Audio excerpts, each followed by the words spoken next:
Now listen to this. This is mind-boggling. This is just too much. This hadith is too much.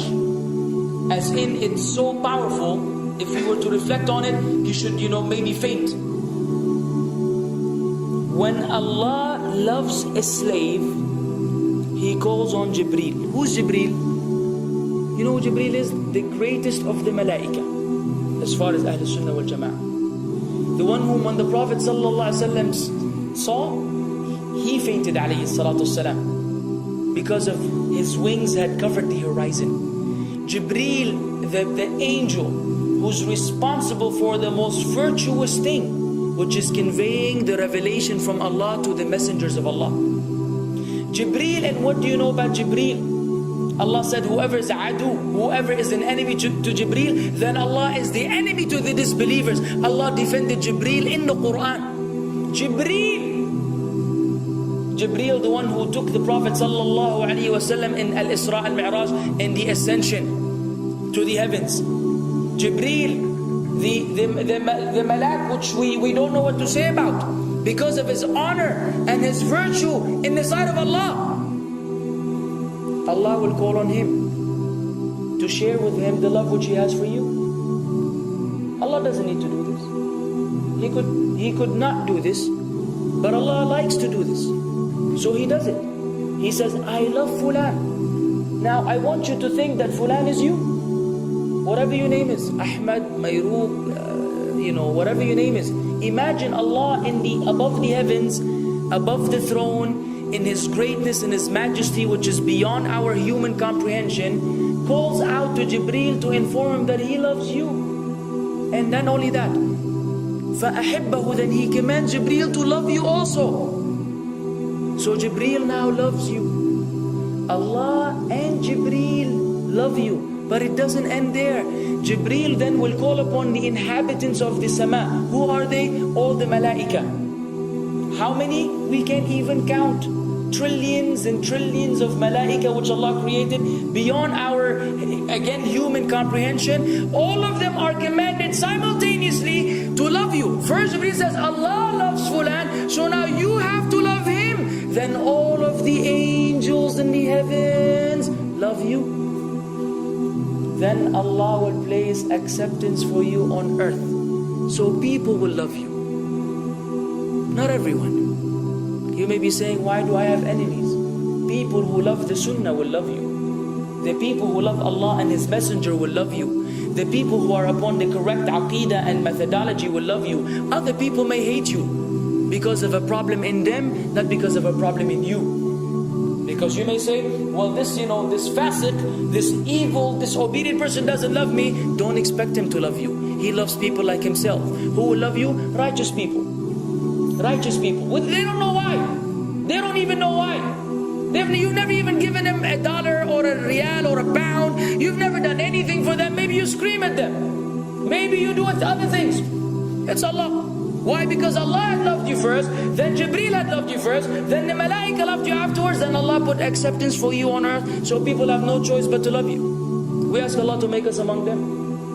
Now what better than that? What else do you want? What else do you want? What?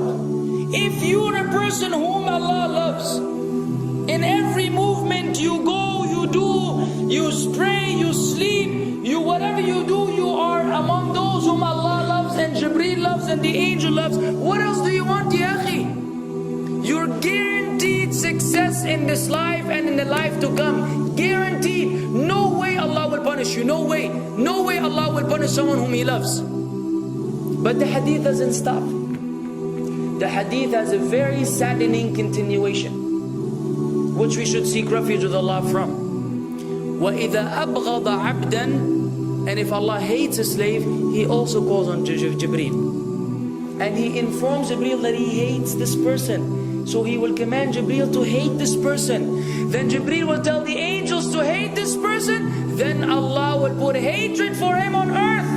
La ilaha illallah. Imagine you walking upon the planet, the face of the earth which Allah created, while Allah hates you, and the angels hate you, and Jibreel hate you, and the righteous people hate you.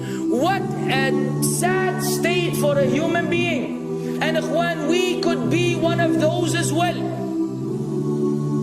If If you are prideful, arrogant, you are qualified for this hatred, because Allah does not love kulla mutakabbirin jabbar. Allah does not love the arrogant, the prideful. If you go against the sunnah, then Allah does not love those who go against the sunnah.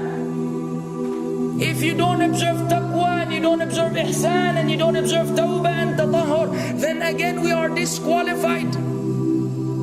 If you, many things which we can mention, many things which will bring about Allah's hatred and deprive us of Allah's love. It's a very sensitive situation, meaning right now you have to be one of these two. Either Allah loves you or He doesn't.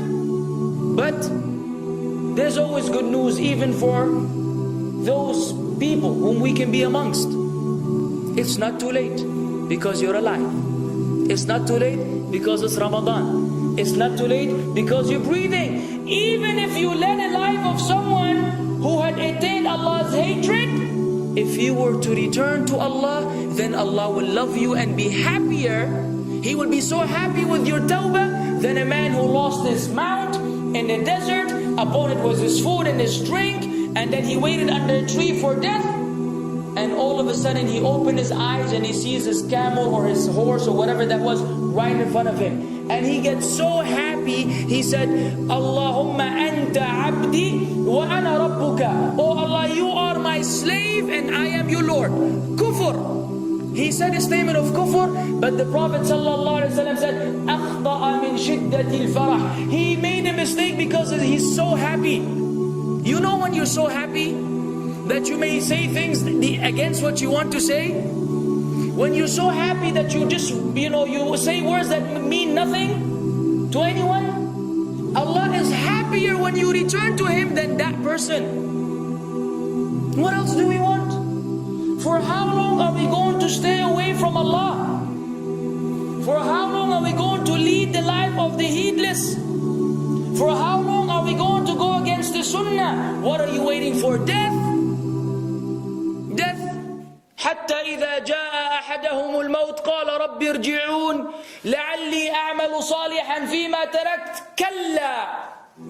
Until when death comes to one of them, you say, oh Allah, allow me to return so that I may do good in that which I left behind. And it will be said to him, no, it's only a word. إنها كلمة هو قائلها. It's nothing but a wish and a word he will have. It will not be fulfilled. Let us not wait for death, ya akhwan. If each one of us here, by Allah, if each one of us here acted upon the sunnah, lived according to the sunnah, and invited people to the sunnah, and enjoyed what is good, and forbade what is evil, wallah, we will make a major change in the city in which we live. And if Muslims hearing this all over the world had that same attitude, then we will change the condition of the whole ummah. So no enemy can come and play games with us. We will squash them, all of them. Because Allah will defend. In tansurullah yansurkum wa yuthabbit aqdamakum. If you aid Allah's deen, Allah will aid you and will keep your feet firm. But we don't even live according to the sunnah, let alone be given victory over the enemies. So we're being humiliated in everywhere we go in the world. So let us make that change. Now that Ramadan is here, now that you've been given this sudden inclination towards good, if we don't succeed, if we don't take advantage of this month, wallahi, we are losers. If Ramadan ends and you are the same way you were before Ramadan began, then one of us is a loser. If we don't return to Allah after Ramadan, then we are losers as well. So tonight, bi'idhnillah, always on our mind, attaining Allah's love, acquiring Allah's love, fetching for the sunnah, and acting upon it whenever we're able to do so.